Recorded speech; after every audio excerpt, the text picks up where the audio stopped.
nós falamos, a aula foi introdutória, a primeira, nós começamos na página 283.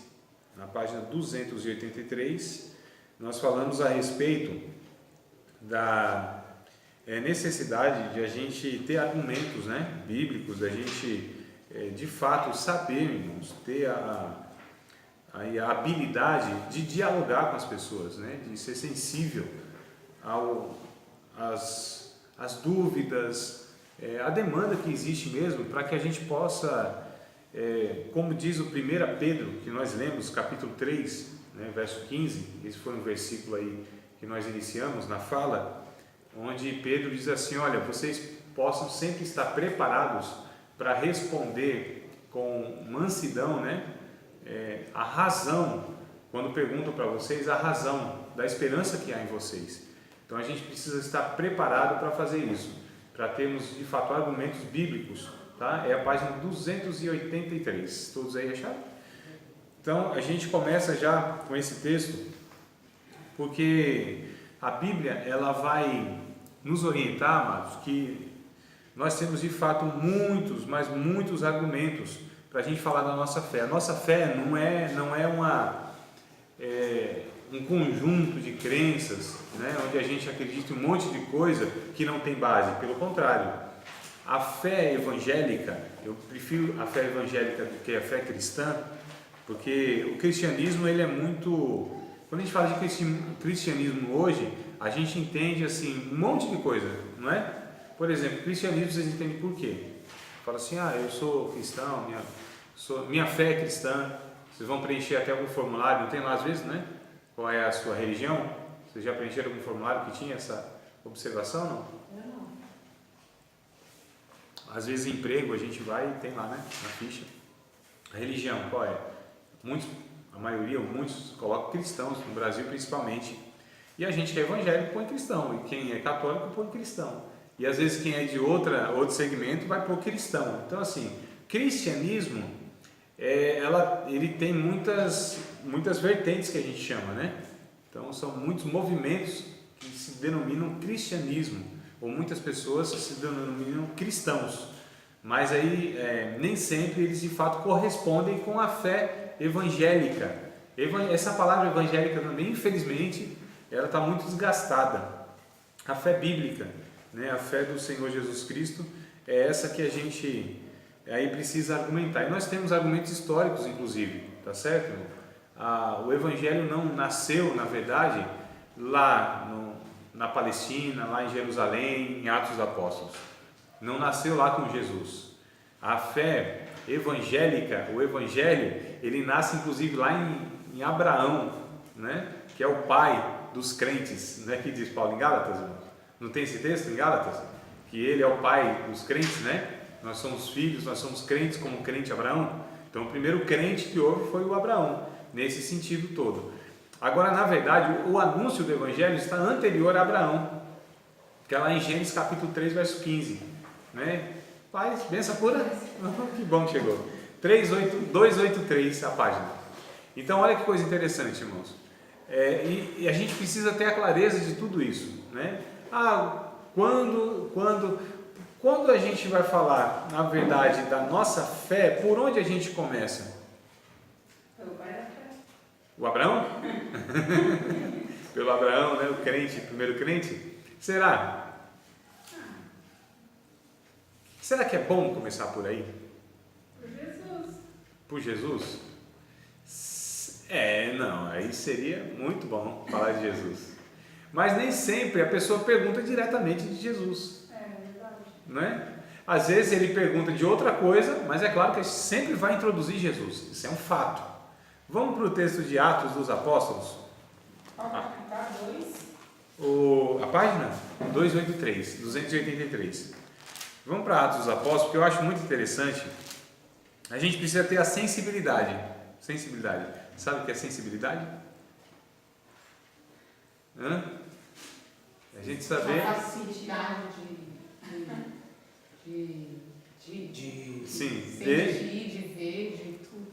Identificar, né? A sensibilidade seria a capacidade de identificar. Então, a identificação, por exemplo, se eu tenho a sensibilidade no corpo, Então, quando eu sou tocado, eu fiz o quê? Eu identifiquei, né, o ponto onde eu fui tocado, certo?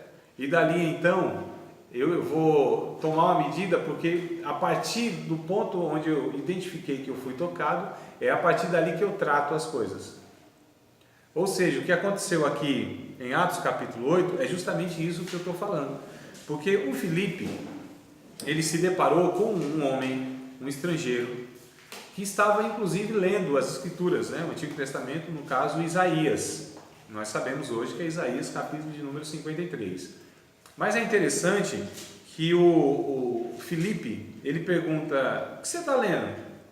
Olha que coisa interessante. Eu estou lendo aqui uma passagem, e ele perguntou, o eunuco, né? Ele disse: olha, mas o que eu estou lendo aqui, o profeta, está falando de quem? Dele mesmo ou de outra pessoa? E aí a Bíblia diz que o Filipe, ele começa a partir desse ponto a anunciar Jesus. Então, por onde nós começamos a falar da nossa fé? A partir do ponto de dúvida do outro. Entendeu? A partir do questionamento do outro. A partir do início da conversa do outro. A partir da demanda do outro. A partir da angústia do outro. Ou seja, a gente identifica, na verdade, o outro. E é a partir do outro que a gente vai começar a falar então da nossa fé. E aí a gente vai se deparar com muitos questionamentos. Não é? Muitos questionamentos. Nossa, irmão, quanta coisa precisa ser esclarecida hoje a respeito do Evangelho. Na verdade, quanta coisa precisa ser esclarecida hoje a respeito do que não é Evangelho. Sim. Que talvez esse seja o maior trabalho nosso. Não é verdade? É porque a gente tem, infelizmente, esse obstáculo que a gente precisa vencer. Ou seja, aquilo que é anunciado como sendo Evangelho e que não é Evangelho. É o maior problema que nós temos hoje, na evangelização, no diálogo. A gente precisa desconstruir um monte de coisas, para aí só depois de tudo isso desconstruído, aí a gente precisa construir então o Evangelho, a mensagem bíblica para essas pessoas ou para essa pessoa. Não é isso que a gente faz aqui, irmãos, na classe de teologia? Qual é o nosso maior trabalho? Nosso maior trabalho é aprender o Evangelho, aprender a palavra? É eu ensinar a palavra ou é eu tentando corrigir um monte de coisas equivocadas que vocês muitas vezes aprenderam? É isso aí. Eu gasto muito mais tempo com vocês, falando, não é assim, não é assim. Então a gente precisa primeiro corrigir aquilo que foi aprendido equivocadamente, para depois ensinar aquilo que é correto. Então o meu maior trabalho não é ensinar o correto. Meu maior trabalho, não só com vocês, em toda a classe de teologia, em todo estudo que a gente vai dar para os crentes. Infelizmente, a gente tem esse trabalho dobrado que a gente chama. Então nós temos também com as outras pessoas esse trabalho dobrado, porque o Evangelho ele é anunciado, só que de uma forma totalmente equivocada, em muitas das nossas chamadas igrejas evangélicas.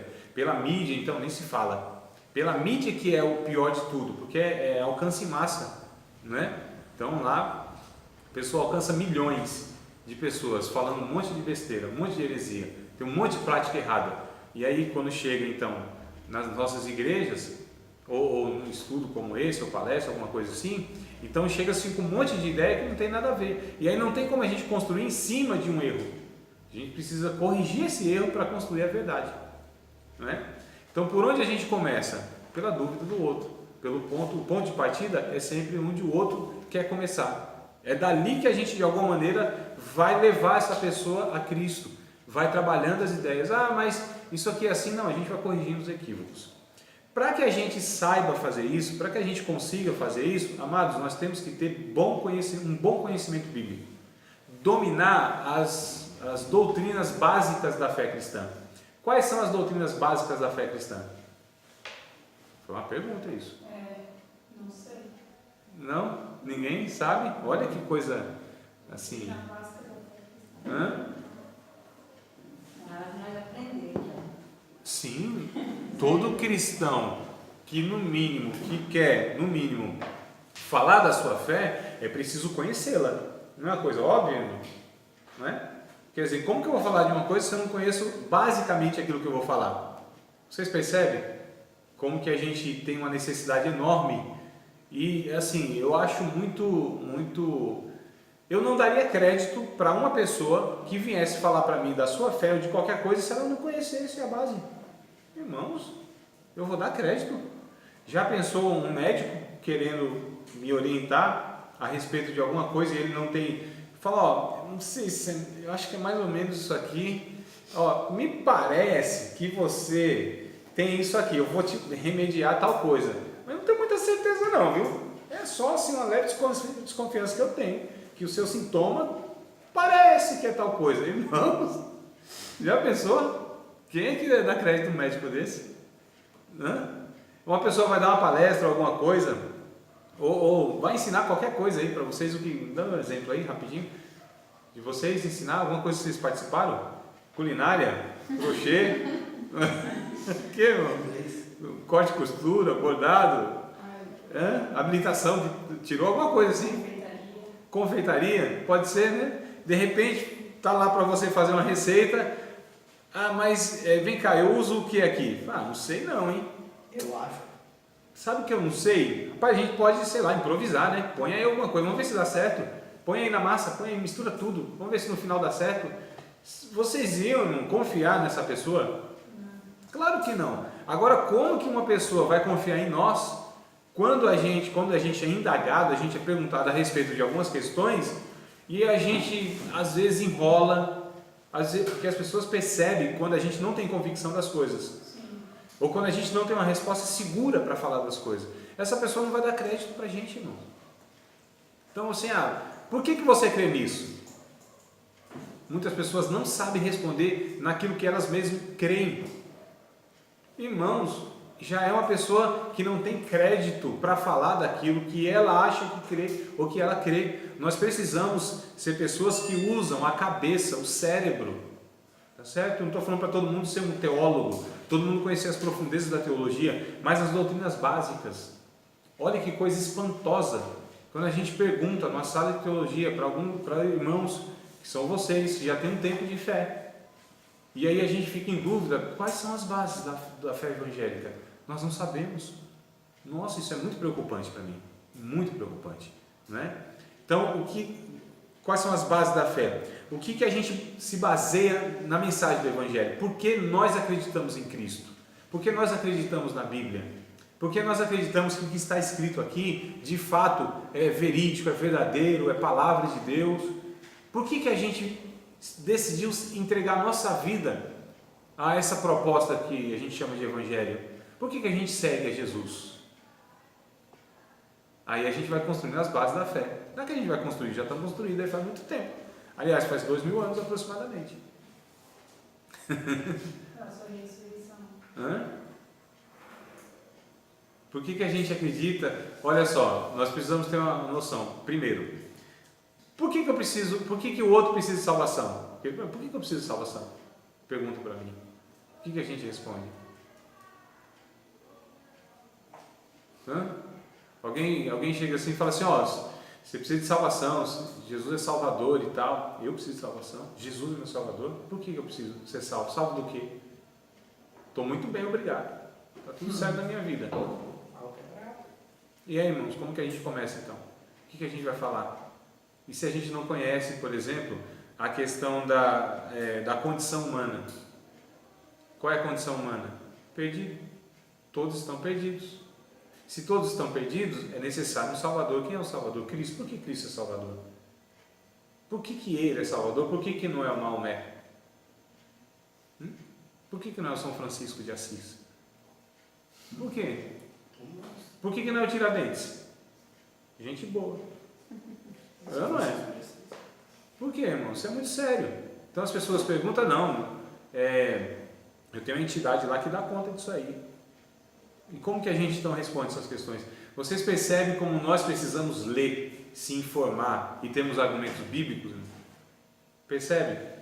Percebe que a gente precisa ter uma paciência muito grande para ensinar as pessoas? É necessário uma paciência monstra para a gente ensinar alguém. É necessário assim, é só você, quem tem filho sabe disso, que tem que ter uma paciência enorme. Porque você não fala uma vez e a pessoa compreende. Você não fala uma vez e a pessoa já aceita. Você não fala uma vez e a pessoa obedece. Você não fala uma vez e a pessoa, ela não é assim, irmão, não é? E mais ainda, questiona. A gente fala, ela questiona. E aí a gente precisa responder em cima do questionamento dessa pessoa. Então isso é apologética, é a defesa da fé. É o argumento que a gente tem, onde a gente apresenta a fé bíblica e aí a gente fala o porquê que a gente crê nisso. Por que eu creio nisso? Aí o Pedro diz, olha, vocês sempre devem estar preparados para responder àqueles que perguntarem para vocês qual é a razão da esperança que há no coração de vocês. A gente precisa estar sempre preparado, irmão. É uma oportunidade que talvez a gente perca e a gente perde aquela pessoa, inclusive ela perde a salvação dela muitas vezes porque nós perdemos a oportunidade.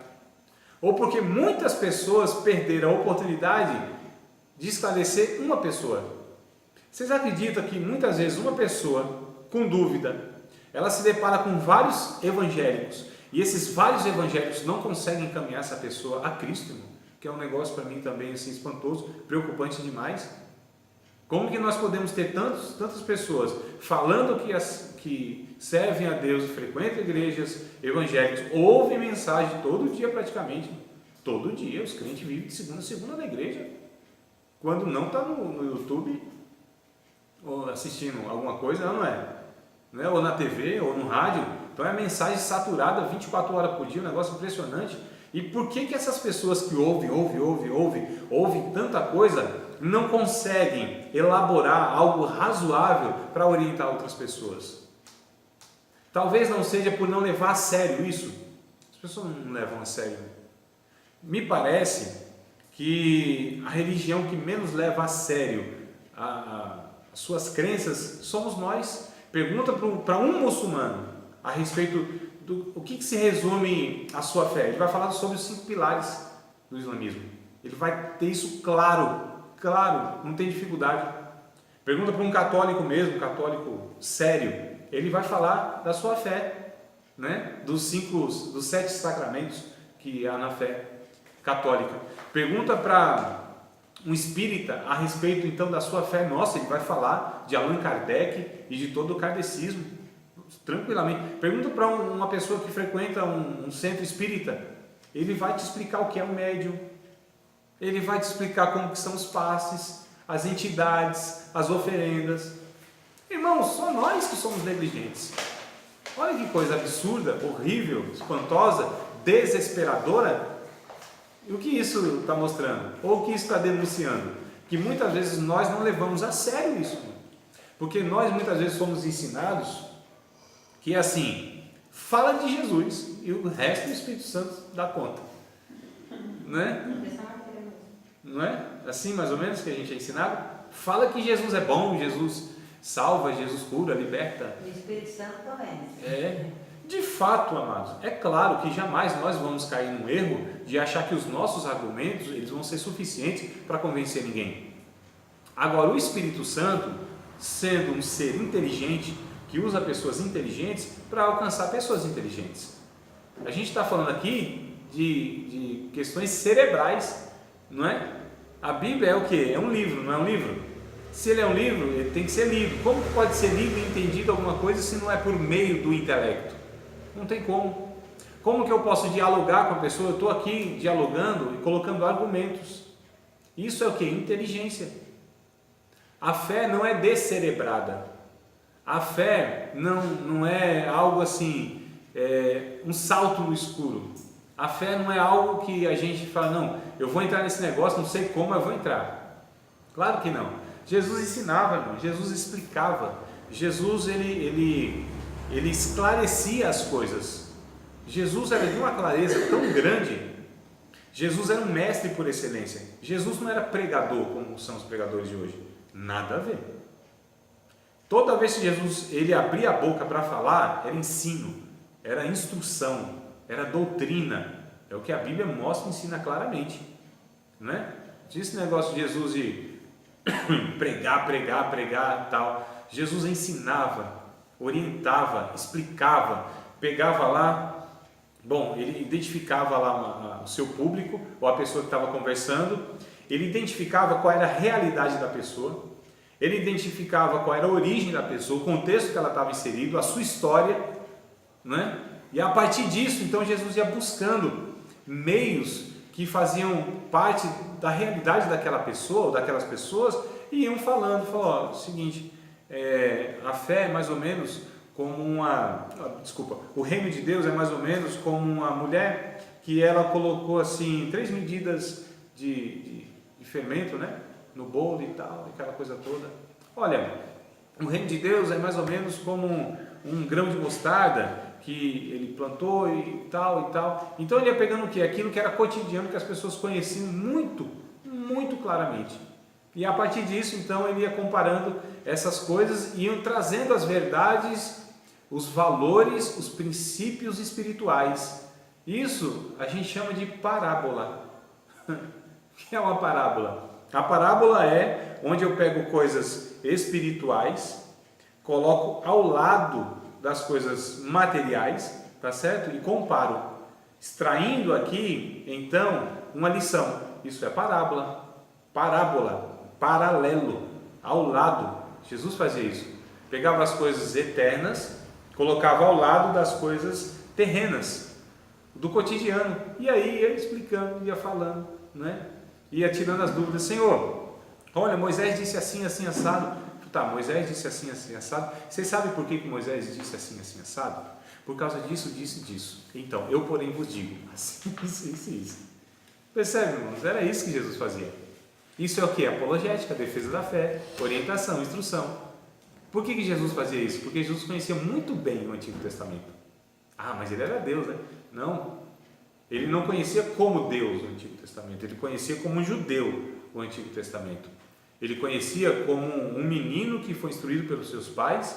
Ele conhecia como uma pessoa que lia, porque Jesus lia o Antigo Testamento. Ele lia as Escrituras. Jesus lia, irmão. E Jesus, a gente está falando, ele lia. Jesus conhecia. Jesus refletia. Jesus meditava na palavra. Olha que coisa interessante. Que o Espírito dele inspirou aqueles profetas para escrever. Ele mesmo refletia nisso. A gente percebe lá em Mateus capítulo de número 4, na chamada tentação de Jesus, né? Quando ele vai para o deserto, as respostas que ele dá para Satanás, ele estava fazendo apologética, ele defendendo a fé diante de Satanás. E o que Satanás fez? Pegou as Escrituras. Irmãos, se duvidar, o diabo aparecer diante de nós, citando as Escrituras, a gente vai passar mal, hein? Nem precisa tanto, né, irmão? Testemunho de Jeová já dá um trabalho enorme. É ou não é, irmão? Hã? Testemunho, imagina se o Satanás aparece. Porque Satanás pegou o quê? Bíblia pura. Ele pegou a Bíblia distorcidamente, mas pegou a Bíblia. É ou não é? Não pegou os textos bíblicos para falar para Jesus? Olha, está escrito assim. Olha, faz isso porque está escrito assim. E o que Jesus fez? Pegou o texto e disse, não, mas também está escrito assim, mas também está escrito assim, mas também está escrito assim. As respostas que Jesus dá, as 3 respostas, elas estão contidas no livro de Deuteronômio. Nós então deduzimos que Jesus, naquele período de 40 dias, ele estava também meditando, talvez, no livro de Deuteronômio. Ele lia. Jesus lia. E nós, cristãos, lemos a Bíblia como deveríamos? Conhecemos a Bíblia como deveríamos? Porque Jesus, ele se aplicava nisso. Percebe, amados? Como que a gente assim está, talvez muito negligente. Então a gente são as pessoas que acreditam no livro, mas que desconhecem do livro, né? Que diz que essa é a palavra de Deus, mas a gente pouco uso faz dela diariamente. Que a gente diz que a palavra de Deus é poderosa e tal, e aquela coisa toda, mas parece que a gente não acredita muito nisso, que a prática diz que não. Estou falando de vocês não, estou falando da maioria de nós, né? Então a gente precisa ter muito cuidado nessa questão. Não é só... irmãos, a gente tem visto a negligência tão grande do conhecimento bíblico, porque os crentes, eles são místicos, né? Eles são supersticiosos e são muito espirituais. Então acham que tudo vai se resolver na oração, na imposição de mãos, tudo vai se resolver assim, tudo. Eu sei que tem muita coisa que se resolve assim mesmo, é fato, a gente sabe. Mas e depois que resolve entre aspas, o que a gente faz? Por exemplo, é uma pessoa endemoniada, você vai lá, ora a Deus, em nome de Jesus, expulsa o demônio. E depois disso, essa pessoa precisa do quê? De uma orientação, de um discipulado, não é? Precisa de uma educação cristã. Então não é só impor as mãos e expulsar o demônio. Pode ser que começou por aí. Também para ensinar um endemoniado não dá, né? Eu preciso... Aí o que acontece? Muitas vezes a gente transfere toda essa responsabilidade, porque isso na verdade é uma negligência, uma omissão. É uma covardia muito grande, né? É uma frouxidão, é um desengajamento, é uma preguiça espiritual que nós temos, nesse sentido de... eu estava falando acho que na segunda-feira, se me falha a memória, anteontem, o tema era esse mesmo, e eu disse para os irmãos muitas vezes, irmãos, como que a gente... Deus nem sempre nos dá aquele, porque tem aquele flash que Deus, o Espírito Santo, ele de fato comunica para a gente assim de uma maneira que não tem como não falar que não é Deus, né? Deus mostra assim, não tem explicação, que é chamado discernimento espiritual. Quando a gente identifica um espírito, né? Identifica que aquilo de fato não é o Espírito Santo e tal, mas isso nem sempre acontece. Isso aí é uma coisa rara, a não ser na vida dos irmãos, que talvez vocês sejam muito mais espiritual que eu. Então, é um contato com Deus assim extraordinário. No meu caso, não está... Mas isso daí que você está falando é um dom, né? O discernimento de espírito? É um dom. O discernir de espírito é um dom. É um dom. Porém, Adriano... Não, estou falando... Estou falando assim... Sendo um dom que nem todo mundo tem, no caso, né? Estou falando que é um... Isso. Que tem um discernimento de espírito, entende? Isso. Mas assim, o dom... na verdade, a pessoa não tem um dom. Ninguém tem dom. O dom não é de ninguém. O dom é manifestado. Então, por exemplo, é possível que Deus me use num dom de profetizar, para profetizar, né, de profecia. Sim. Eu não tenho esse dom. Esse dom eu não uso a hora que quero. Eu não tenho dom. Ninguém tem dom. O dom é manifestado. Então, o Espírito Santo pode manifestar na minha vida. Então, eu não tenho dom. O dom é manifestado na minha vida em algumas ocasiões, ou em muitas ocasiões, né? Discernir espírito é um dom que é manifestado, mas não quer dizer que só discerne os espíritos aquele que... Porque ninguém tem dom, mas sim em todo aquele que o dom é manifestado. Então o dom pode ser manifestado em mim, que eu posso ter essa manifestação muitas vezes, e aí que a gente fala, não, esse irmão tem o dom de discernir espírito. Não é que ele tem o dom, é que nele se manifesta muitas vezes o dom de discernir espírito. Em outra, claro. Talvez uma vez ou outra. Mas por que quando manifesta uma vez ou outra a gente fala não tem o dom? Só quando se manifesta muitas vezes. Vocês percebem? Mas tem algum porquê de se manifestar várias vezes em uns e em outros não? Não. Aí eu não consigo explicar para você, porque é o Espírito Santo que faz isso. Em quem quer, a hora que quer, da maneira que quer, onde quer. Então é o Espírito Santo que decide isso, né? Essa que é a questão. E pessoas entram muitas vezes no equívoco, achando assim que aquela pessoa... ela, se Deus usou ela uma vez ou outra, ou usa várias vezes na manifestação de um dom, acha que toda vez Deus vai usar, e nem sempre. E aí que entra aí esses enganos que a gente vê, esses equívocos, que a própria pessoa ela fica com um peso, né, que ela é obrigada quase, a todas as vezes que as pessoas vão a ela, que ela é solicitada, ela tenha aquele dom para repartir naquele momento. Nem sempre. Quem decide isso é Deus, é o Espírito Santo. E as pessoas começam a manipular isso. E fala-se tanta besteira. Pessoas que são usadas por Deus também falam besteira. Não é que nem sempre é um intencional. Sabe aquela questão assim, eu vou enganar, pessoa de mau caráter, má índole. Nem sempre é isso. É que às vezes cria-se essa quase que obrigação, né? Por exemplo, ô André, você ensina, né? Ensino. Ô irmão, me esclarece aqui um negócio, assim, assado. Eu falei, meu irmão, não sei não. Vou ficar te devendo essa daí. Preciso pesquisar um pouquinho mais lá e tal. Entendeu? Às vezes até já ensinei isso, mas esqueci. Então não é assim o negócio, né? Então os dons espirituais, porque o dom do ensino também é um dom espiritual, né? Também é a mesma coisa. A profecia, a cura, tudo isso, falar em língua, discernir espíritos, variedade de língua. Então não é um negócio assim que a gente faz a hora que quer. É o Espírito Santo que decide isso, irmão. Operando, agindo e se manifestando na vida de quem ele quer, a hora que ele quer, na intensidade que quer. Também, isso, é a demanda que tem lá, né? Então é isso que diz 1 Coríntios capítulo 12, não é? Então essa é a questão. Aí o que acontece? Nem sempre então acontece essa questão de discernir os espíritos. Eu não sei, aquele irmão está falando, pregando e tal, será que é de Deus mesmo? Aí todos nós cristãos deveríamos ter o discernimento bíblico doutrinário. Percebe, amados? Todos os cristãos, ainda que neles não se manifeste esse dom de discernir espíritos, que é aquela sensibilidade do Espírito Santo naquele momento de identificar que quem está operando lá não é Deus.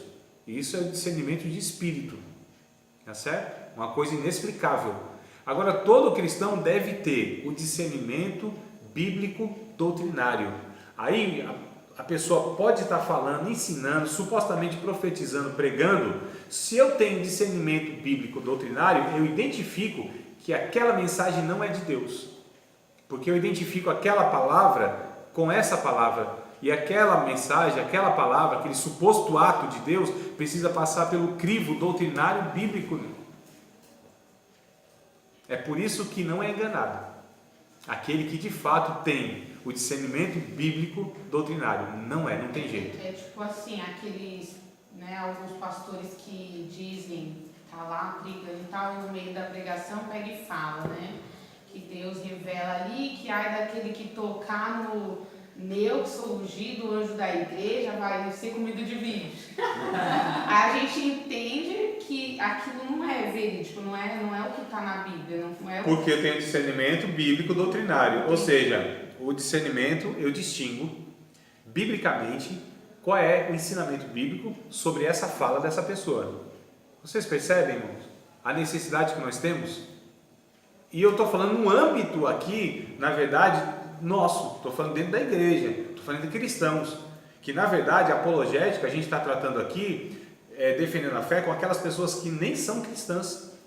Então, se dentro, internamente, a gente nem tem às vezes essa condição, imagina fora. Percebe que talvez o nosso estado é mais grave ainda do que eu estava pensando no começo? Não fala mais aqui, Até foi diagnosticado então um quadro clínico mais grave, Mas só para a gente aqui iniciar essa segunda aula, falando dessa necessidade de nós termos o conhecimento adequado bíblico. Isso vem como? Estudo, leitura, reflexão, oração, desejo de conhecer a vontade de Deus por meio da sua palavra. Isso exige o quê, irmão? Tempo, dedicação, investimento financeiro, que tem que comprar bons livros, tempo diário para refletir na palavra de Deus, tá certo? Então é por isso que muitas pessoas desprezam isso, porque isso exige de nós. E a gente infelizmente vive numa fé que onde você exige um pouquinho mais, as pessoas já não querem, já não gostam, não pode ter esforço, A gente quer tudo pronto. Não, mas não era muito mais fácil a gente orar, Senhor, é o cão ou é o Senhor? Aí Deus falar assim, era mais fácil, não era não? Mas nem sempre, Senhor, esse casal aqui está dando um trabalho lascado, eu vou impor as mãos sobre eles aqui, a gente vai expulsar esse espírito de discórdia, de contenda. É mais fácil, irmão, do que a gente identificar, sentar semanalmente, pegar a Bíblia e dizer assim, vamos aqui refletir na palavra de Deus, vamos corrigir esse comportamento, esse pensamento, esse estilo de vida que vocês estão vivendo. Não é muito mais difícil, mas é assim que é. Professor, essas doutrinas básicas da fé cristã, e como enumerar, mediante os meios da graça? Enumerar não tem, mas tem como a gente pelo menos ter a noção delas, Mas não é agora que eu vou lhe dar, não. Eu já sabia que ele ia fazer isso. Coloquei tudo aqui, Só que depois vai ter a resposta. Já tinha um passinho que ele nunca faz. Seria fácil até, eu fazer isso. Para vocês seria mais fácil. Mas é isso que eu estou ensinando aqui? Não. Eu estou ensinando que o negócio é difícil. E quem quiser tem que se esforçar e se esmerar. Tá certo, irmão? Isso é. Nem tudo a gente dá assim então de mão beijada. Mas é lógico que eu posso pelo menos falar, começa por aqui. O que são as bases da fé evangélica? É aquilo que sustenta, irmão, a mensagem nossa crença. Jesus é Deus, O homem não pode se salvar, não tem nada que ele faça, ou seja, a depravação total do homem. A palavra de Deus, ela é inspirada, ela é verdadeira. O sangue de Jesus Cristo foi o preço pago para salvar a humanidade. O que mais? O Espírito Santo, ele é Deus. Então, já coloquei algumas aqui. A fé, por exemplo, é Jesus, a expiação, a revelação. Sim, na palavra. Isso, as Escrituras como sendo palavra de Deus, O sangue de Cristo como sendo o único preço pago para salvar o pecador. o sacrifício vicário de Cristo, ou seja, em lugar do pecador. Então, essas são as mensagens básicas. O Espírito Santo vindo habitar na vida da pessoa, então, a Trindade. Essas são... A gente tinha que conhecer, sabe o que, irmãos? Que eu já trouxe para vocês, eu já entreguei para vocês, vocês todos receberam, o credo apostólico. O que nós cremos? A maioria das igrejas evangélicas não tem esse credo apostólico. Seria muito bom estampar assim, ó, no muralzinho. Olha, irmãos, ó, credo apostólico, eu acho que foi na história da igreja, me parece. Foi? Você deu isso e deu também a confissão lá. Credo de Nicéia. Você deu para mim? Credo apostólico. Quem estava na matéria, eu dei para você vocês. fez? Então. Só me pedir, eu passo para vocês. Ela fez quando eu estava aqui. Aí a gente pergunta, assim, a pessoa pergunta: o que você crê? O que você crê? O que é a igreja? A igreja é una, santa, católica, apostólica. É o quê? A igreja é fundada mesmo. A igreja é una, santa, católica e apostólica. Isso está no documento da igreja da história, irmãos.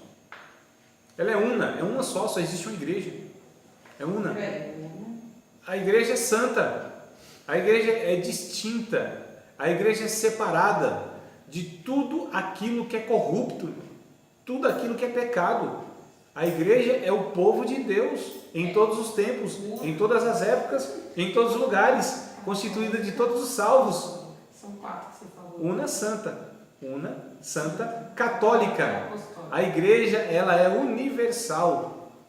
Tá certo? A igreja, ela é em todo mundo, existe uma só e ela é universal.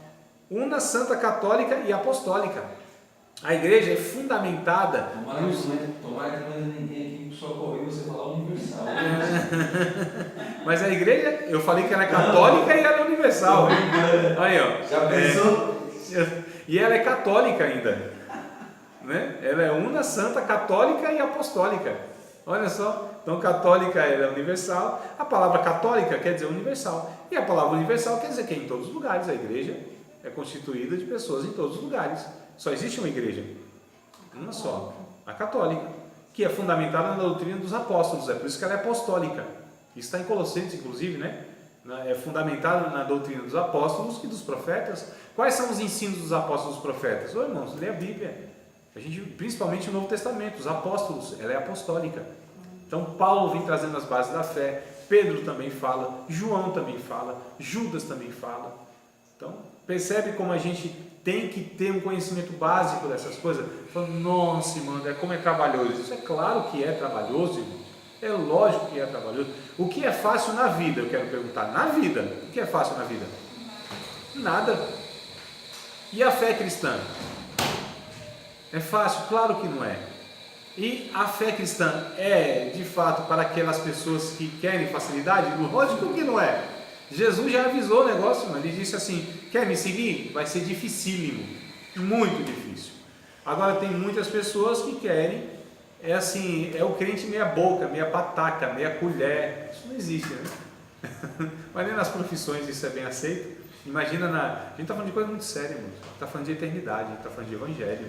Estou falando de eu posso assim, servir a Deus, eu posso... Não, vamos só do jeito que está. Não, amados, não, Deus, Ele não aceita nada que seja feito de uma maneira... Tem um texto lá em Jeremias, não vou lembrar exatamente, mas diz que é maldito aquele que fizer a obra de uma forma relaxada.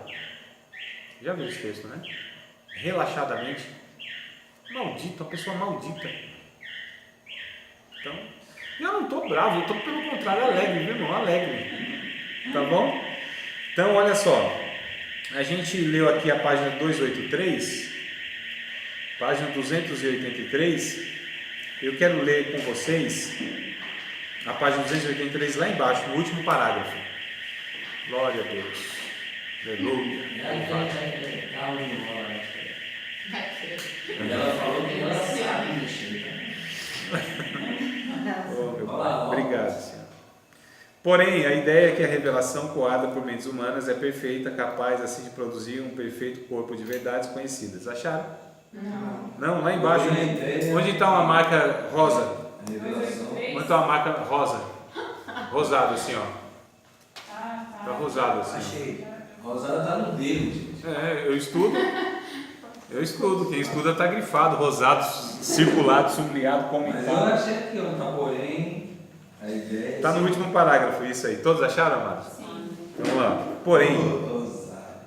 a ideia é que a revelação coada por mentes humanas é perfeita, capaz assim de produzir um perfeito corpo de verdades conhecidas, não passa de um dogma formulado pelo homem e não uma doutrina da própria Bíblia. De fato, essa ideia é uma apologia em favor de um dos modos de se obter conhecimento. Em qualquer instância em que algum argumento é apresentado nas Escrituras, não diretamente alicerçado sobre algum texto de prova, dentro da Bíblia, é uma apologia dentro dos livros sagrados, né? Tomemos como exemplo o primeiro capítulo da Epístola aos Romanos. Paulo mostra a culpa e a impossibilidade de defesa dos pagãos diante da mente divina. Ele ergue uma apologia em favor de certas ideias básicas, e muitos capítulos das epístolas de Paulo podem ser encarados por esse prisma, né? Por essa visão. Irmãos, nós temos argumentos, nós estudamos isso em evidência cristã. Tivemos essa matéria aqui? Eu não. Mas evidência cristã? Não chegamos a ter? Não? Eu acho que foi evidência cristã, se não me falha a memória. Ou foi evidência cristã ou foi teologia sistemática, onde a gente falou dos argumentos da prova da existência de Deus, cosmológica, não? Então, por exemplo, nós temos provas da existência de Deus. Deus tem acho que três revelações principais. A chamada revelação geral, a revelação das Escrituras e a revelação do seu Filho em Cristo, né? O que é revelação geral? É isso que está estampado aí para todo mundo ver. O Salmo 19, verso 1, 2 e 3, se não me falha a memória, se quiserem conferir, né? Qual? Salmo 19, verso 1, 2 e 3. Salmo 19, Aninha. Pega aí a Bíblia. Eu fico tão alegre quando você pega a Bíblia e vai conferir, sei lá mesmo. No exercício da leitura você vai memorizando. Entendeu? Salmo 19, verso 1, 2 e 3. Os céus manifestam a glória de Deus e o firmamento anuncia a obra das suas mãos. Eu acho muito interessante os versículos que vêm a seguir. 19. Eu li o verso 1 e queria que alguém lesse o 2 e o 3. Pode ser, Maíra.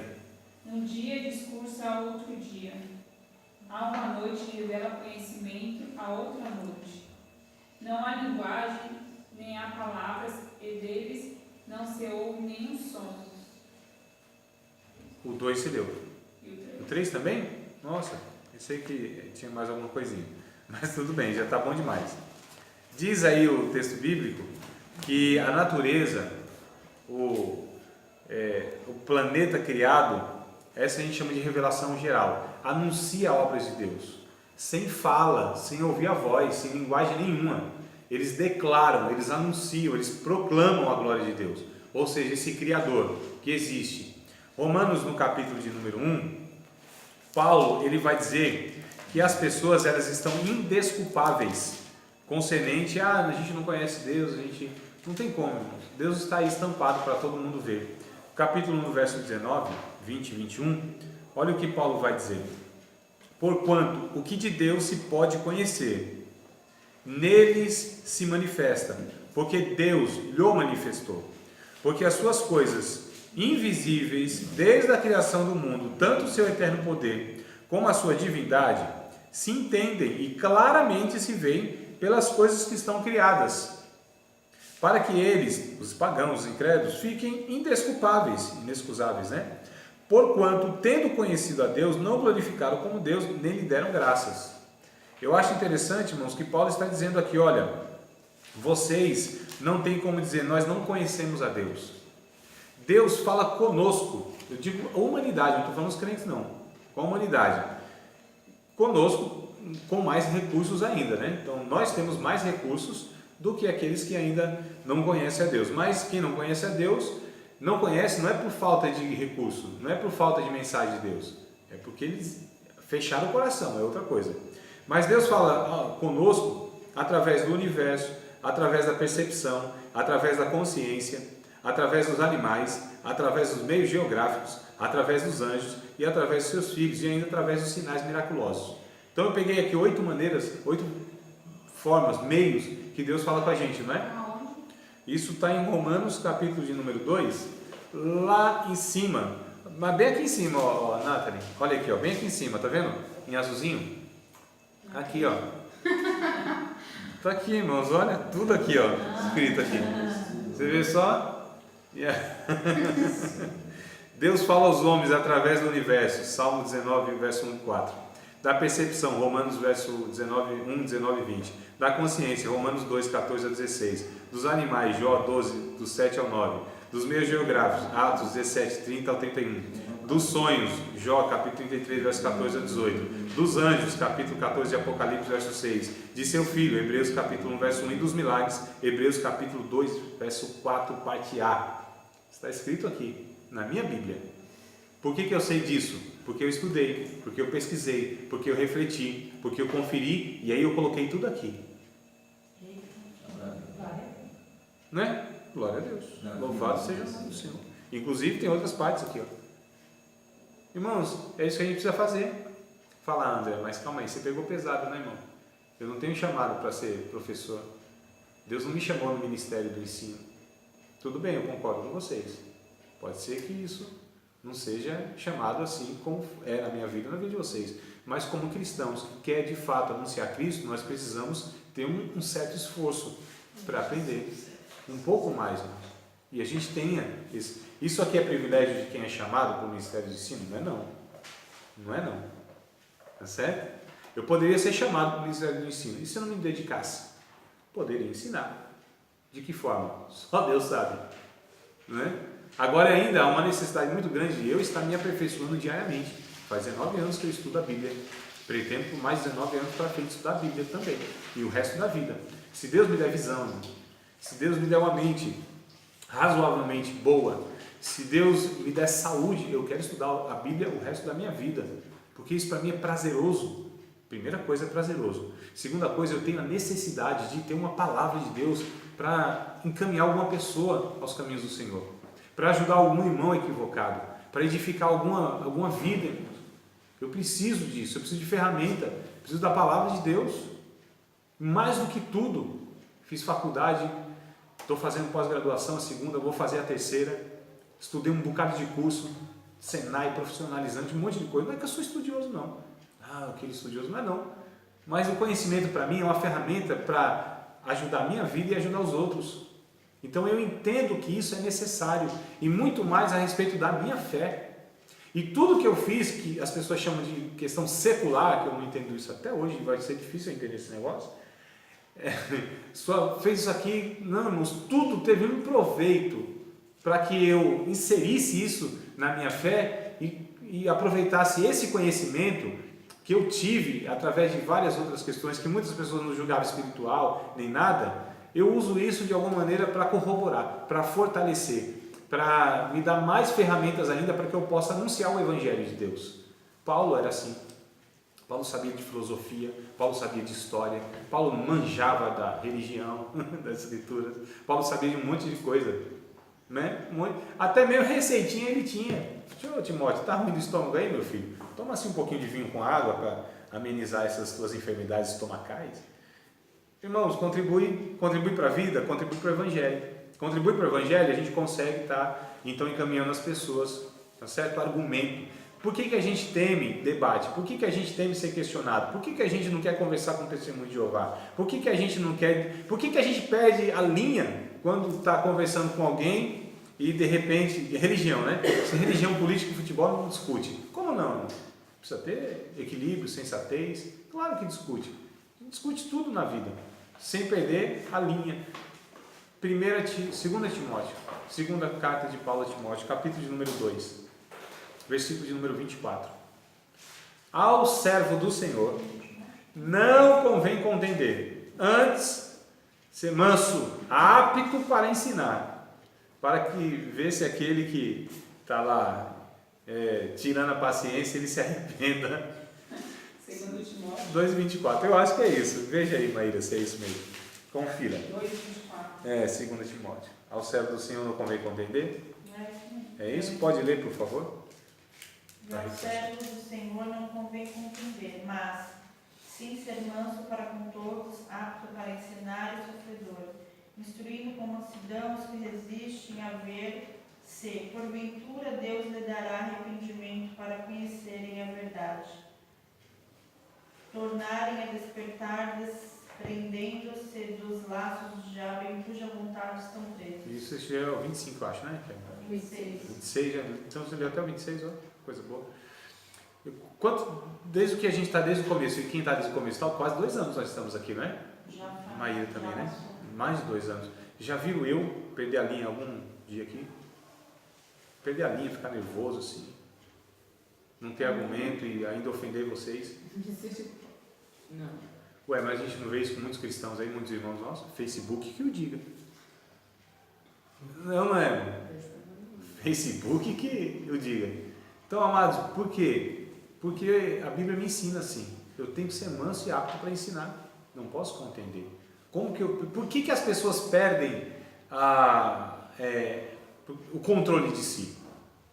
Por que um esposo ele começa a gritar com a esposa? Porque ele perdeu a batalha do argumento. Por que a gente bate no filho? Porque a gente perdeu o argumento.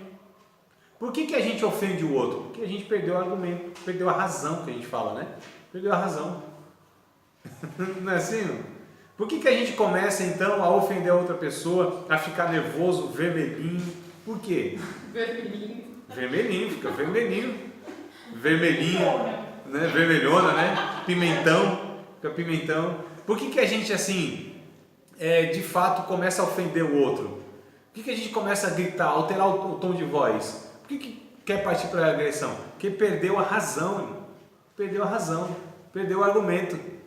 Foi descentralizado, não tinha convicção, porque quem tem convicção não é abalado, jamais, em forma nenhuma, nem na sua fé.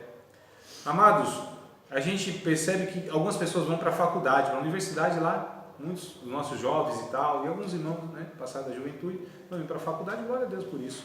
Chegam lá, essas pessoas assim, entram numa crise, muitas delas, entram numa crise enorme, porque se depara lá com um professor de filosofia, o outro professor de não sei o que, e começa a argumentar e tal, e fala de Platão, e fala de Marx, Nietzsche, e tantas pessoas, Dostoiévski, Tolstói, aquela coisa toda, e o jovenzinho volta para a igreja e diz assim, esse negócio de Deus é conversa fiada, isso é para ignorante e tal. O que aconteceu? Aconteceu que essa pessoa não tinha convicção da sua fé. Muitos crentes, se forem para a universidade, são engolidos. Aquele filmezinho lá, Deus está morto, pô, pelo amor de Deus. Vocês acham que é tão simples assim? Vocês acham que um aluno teria condição, uma semana, 2 semanas, vencer uma batalha com um professor de universidade, como é o filme Deus está morto? Claro que não, irmãos. Lógico que não. Não é assim não. Agora, por que os nossos jovens, os nossos cristãos, quando se deparam aí com essa dificuldade, por que eles têm essa grande crise, essa grande dificuldade? Por conta de não ter instrução bíblica. Nós não preparamos as pessoas para enfrentar aí a oposição de ideias. Entendeu? Quem é do nosso arraial, a gente convence fácil. A gente cita lá 2, 3 versículos e está tudo resolvido, não é? Está tudo certo. Alguns que ainda são mais assim, rebeldinhos e tal, falam, não é assim não. E por que isso? E por que aquilo? Os jovens, eles têm esse defeito, porque eles questionam. É por isso que os jovens começaram a sofrer muito, de umas 2 décadas para cá, né, dentro da igreja. 20 anos, mais ou menos. Que onde foi a informação, o conhecimento, ele foi se tornando mais acessível. Porque não tinha, né, irmão? Quem que tinha conhecimento, meu Deus do céu? Quem tinha um diplomazinho na igreja? Me fala. Um ou nenhum, né? Então eram poucas pessoas, mas aí de uns 20 anos para cá, internet chegando, acesso à faculdade, aquela coisa toda e tal. E os jovens, com esse defeito grande que eles têm, começam, mas por que isso? Mas por que aquilo? Mas por que isso? E aí os pastores apavorados, os líderes apavorados, vocês estão sendo rebelde e tal, aquela coisa toda. Não tinha argumento. Os jovens foram se perdendo dentro das igrejas, não é? Os jovens foram se desencantando com as igrejas. O jovem não conseguia mais ouvir aquelas mensagens que não tinha nem pé, nem cabeça, nem começo, nem meio, nem fim, conclusão nenhuma, não tinha sentido, não era uma construção, né? Não era uma construção de argumento que levava a pessoa a entender de fato a doutrina da Bíblia. Não tinha, irmão. Vocês percebem? Não é? Vocês querem falar alguma coisa fácil, rápida? Antes que a gente vá, porque bateu o recreio. Tem recreio hoje? Tem não? Não tem? Nossa. Quem é que tá dando? Tem gente que vinha só por causa